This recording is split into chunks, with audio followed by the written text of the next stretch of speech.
नमस्कार साथियों, स्वागत आप सभी का एक बार फिर से अपने चैनल पर। रीट लेवल 1 और लेवल 2 दोनों के लिए हम हिंदी के मॉडल सीरीज़ या प्रैक्टिस सेट देख रहे हैं। ये प्रैक्टिस सेट नंबर 7 है, जो रीट लेवल 1 और सेकंड के लिए उपयोगी साबित होगा। हिंदी के 30 MCQ। इसके अलावा UP TET, C TET, M P TET, P TET, U K TET, H TET, जहाँ भी जनरल हिंदी पूछी जाती है उनके लिए इम्पोर्टेंट ये प्रैक्टिस सेट है। इसके लेखक साहिल कुमार है। बेहतरीन मॉडल सीरीज़ है। प्लेलिस्ट बनी हुई है, तो रीट लेवल 1 वाले और सेकंड वाले, जो इससे पहले 6 प्रैक्टिस सेट अपलोड हो चुके हैं मॉडल सीरीज़, वो ज़रूर देखिएगा। 7वां भी क्लास अच्छी लगती तो लाइक करना है और चैनल पर नए तो सब्सक्राइब जरूर करें। शुरुआत करते हैं मॉडल सीरीज नंबर 7 के। पहले उपन्यास दिया हुआ है, उस उपन्यास आधारित क्वेश्चन होंगे। उपन्यास क्या है पढ़ लेते हैं। उपन्यास है कि पूछो किसी भाग्यवादी से, यदि विधि अंक प्रबल है, पद पर क्यों देती न स्वामा, वसुधा निज रतन उगल है। इस उपन्यास आधारित क्वेश्चन किस प्रकार के हैं। पहला सवाल है कि जो प्र उपसर्ग है, प्र इससे बनने वाला शब्द समूह कौन सा है। प्र उपसर्ग ऑप्शन 4 में है। भाव प्र उपसर्ग लगा प्रभाव, देश प्र उपसर्ग लगा प्रदेश, और पत्र प्र उपसर्ग लगा परपत्र। नेक्स्ट सेकंड क्वेश्चन है, कवि ने किसकी महिमा का खंडन किया है इसमें। तो कवि ने विधि के विधान का। विधि अंक से तात्पर्य क्या है, अगला क्वेश्चन है। जो विधि अंक है इसका मतलब क्या है। ऑप्शन 4 में है, भाग्य का लिखा हुआ। चौथा क्वेश्चन, कवि के अनुसार यदि भाग्य ही सब कुछ होता तो क्या होता। तो धरती सौ में रतन रूपी संपत्ति उगल देती।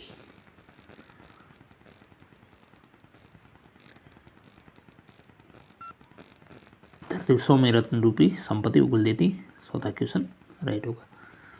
सॉरी, चौथा ऑप्शन राइट है चौथे का। अगला क्वेश्चन 5 है, तुकबंदी के कारण कौन सा शब्द बदले हुए रूप से प्रयुक्त हुआ है। तो वो है प्रबल। इनमें से कौन सा वसुधा का समानार्थी है। वसुधा के समान यानी पर्यायवाची है वसुधा का। वसुंधरा धरती पृथ्वी के पर्यायवाची है। 7वां क्वेश्चन है, हर स्थिति में अपने आप को बड़ा व दूसरों को हीन जानना वो क्या कराएगा।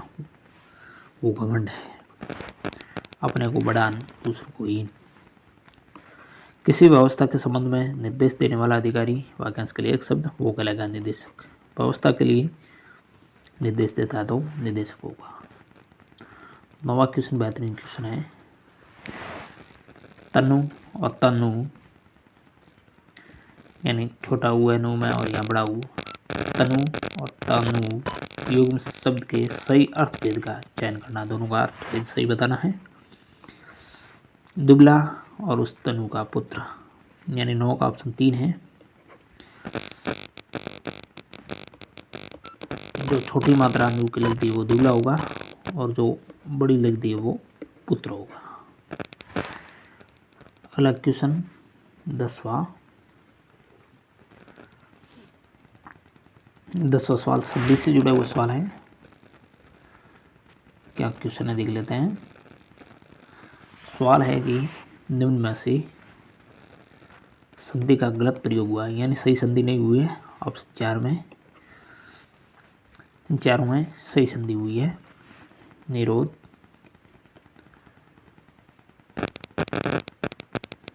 नीरव, सॉरी इन सभी में गलत हुआ है। गलत प्रयोग इन सभी में हुआ है। सवाल सही देखा नहीं मित्रों, समझ चाहता हूँ। निरोध बड़ी मात्रा लगेगी, निरोध, नीरव और नीरज यानी बड़ी मात्रा होगी इन सभी में, यहाँ छोटी लग गई है इसलिए ये गलत संधि है। नी विसर्ग धनराव, नीरव होगा बड़ी मात्रा, निरोध होगा और नीरज होगा बड़ी मात्रा लगेगी। नेक्स्ट 11 क्वेश्चन है, समास के संबंध में कौन सा कथन असत्य है? समास के संबंध में असत्य कथन, दोनों में से कोई एक पद सदैव प्रधान, एक पद सदैव प्रधान, एक समास में दो पद होते हैं, बिल्कुल राइट है। समास का संधि से संबंध नहीं होता है। एक सामासिक पद में एक से अधिक समास भेद के लक्षण हो सकते हैं। सदैव प्रधान एक पद नहीं होता, दोनों पद भी प्रधान हो सकते हैं, तो ये असत्य कथन हो गया। जैसे द्वंद्व हो गया, द्वंद्व में दोनों पद है वो प्रधान होते हैं, बराबर होते हैं, तो एक पद सदैव इसमें प्रधान कहाँ होगा। नेक्स्ट क्वेश्चन नंबर 12 है, वी उपसर्ग का अर्थ विशेष कहाँ प्रतीत हो रहा है? वी उपसर्ग विशेष रूप से, यानी इनमें से विषम, विपरीत, विकल्प, विजय, इनमें से विशेष कहाँ प्रतीत हो रहा है वो बताना है। ऑप्शन 4 में विशेष रूप से जय हो तो वी उपसर्ग का प्रयोग यहाँ हो रहा है। 13वां क्वेश्चन है, तद्धित प्रत्यय है, तद्धित प्रत्यय की परिभाषा ऑप्शन 4 में है। जो क्रिया के धातु रूपों को छोड़कर अन्य शब्दों के साथ लगते हैं वो तद्धित है।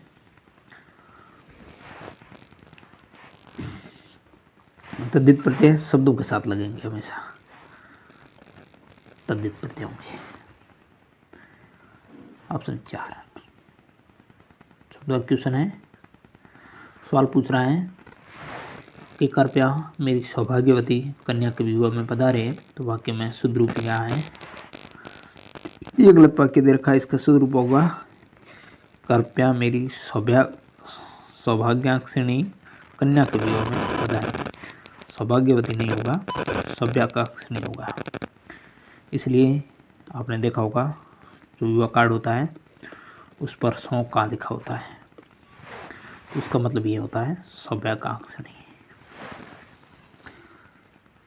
14 का ऑप्शन नंबर 1 होगा। नेक्स्ट 15वां क्वेश्चन है, किस क्रमांक का शब्द है वो तद्भव है? तद्भव यानी कि हिंदी का शब्द है।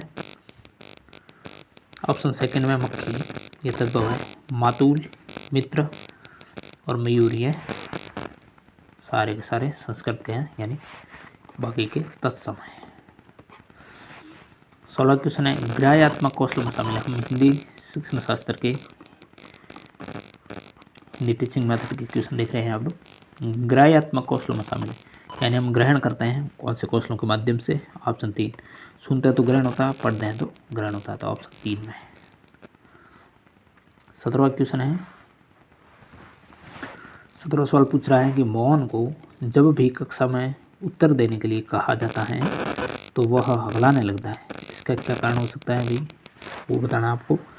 मोहन जानबूझकर ऐसा करता है ताकि उसे जवाब न देना पड़े, मोहन को सही उत्तर नहीं पता होता, या ये मोहन की आदत है, या मोहन है वो बड़े समूह के सामने अपनी बात कहने में मनोवैज्ञानिक दबाव महसूस करता है इसलिए अगलाता है। ऑप्शन 4 में सही आंसर है। 18वां क्वेश्चन है कि प्राथमिक स्तर है 1 से 5 पर सुनना बोलना कौशल के विकास में कौन सी विधियाँ अधिक सहायक है? प्राथमिक स्तर पर सुनना और बोलना कौशल के विकास करना है तो कौन सी विधियाँ ज़्यादा कारगर साबित होगी? ऑप्शन 4 में भूमिका निर्वाह, आपको भूमिका का निर्वाह करना हो और उनसे बातचीत करना है, तो ऑप्शन 4 में भूमिका निर्वाह यानी बच्चों को कोई भूमिका देनी है, इसलिए वो सुनेगा भी बोलेगा भी और उनसे बातचीत करना है। 19वां क्वेश्चन है, इनमें से प्राथमिक स्तर पर भाषा शिक्षण का कौन सा उद्देश्य अनिवार्य नहीं है? यानी प्राथमिक स्तर पर भाषा शिक्षण का वो उद्देश्य अनिवार्य नहीं है, वो कौन सा है? 19 का ऑप्शन 3 में भाषा के अलंकारिक प्रयोग की क्षमता का विकास, ये अनिवार्य भाषा शिक्षण का उद्देश्य नहीं है। अलंकारिक बाद में होती है, प्राथमिक स्तर पर नहीं होगी। जो विभिन्न संदर्भों में जो प्रयुक्त शब्द है उनका सही अर्थ ग्रहण करना और विभिन्न संदर्भ और स्थितियों में अपनी बात व्यक्त करने की कुशलता का विकास और मानवीय मूल्यों का विकास, यह भाषा शिक्षण का उद्देश्य है प्राथमिक स्तर पर। नेक्स्ट क्वेश्चन बेहतरीन क्वेश्चन है, इंपॉर्टेंट क्वेश्चन है भाई, कौन सी विधि प्रश्नोत्तर विधि भी कहलाती है इनमें से? तो ऑप्शन 1 खंडान्वय विधि, यानी इसमें क्वेश्चन पूछे जाते हैं, ये प्रश्नोत्तर विधि भी कहलाती है। नेक्स्ट क्वेश्चन है 21 क्वेश्चन है कि पठन की वह महत्वपूर्ण क्रिया जिसमें पाठक लेखक के विचारों को आत्मसात कर लेता है, वह कौन सा पठन की क्रिया होगी जिसमें पाठक क्या करता है, जो लेखक के विचार है उनको आत्मसात करता है यानी ग्रहण करता है? ऑप्शन 3 में चिंतनात्मक पठन होगा, चिंतन कर रहा है। 22वां क्वेश्चन भी बेहतरीन क्वेश्चन है। क्वेश्चन है कि गजानन का अर्थ समझाने के लिए किस विधि का प्रयोग लिया जाएगा? गजानन का अर्थ समझाना है, व्युत्पत्ति होगी, अर्थकथन, समास विग्रह होगा या चित्र दिखाकर? ऑप्शन 3 में समास विग्रह करना पड़ेगा। गज का आनन है जिसके, तो गजानन है, गजानन किनको कहते हैं? गणेश भगवान को। तो ये क्या हो गया भाई? बहुव्रीहि समास हो गया। गज का आनन है जिनके, तो वो हो गया गजानन, जो कि श्री गणेश भगवान के लिए कहा गया है। तो समास विग्रह करेंगे तो बच्चा है वो अर्थ समझ जाएगा। 22 का ऑप्शन 3। नेक्स्ट 23वां क्वेश्चन है। 23वां सवाल है, अपने को पूछ रहा है भाई कि एक अध्यापक है, वो अपना व्याख्यान समाप्त कर विद्यार्थियों को रचना कार्य करने को कहता है, वो किस विधि के अंतर्गत आएगा?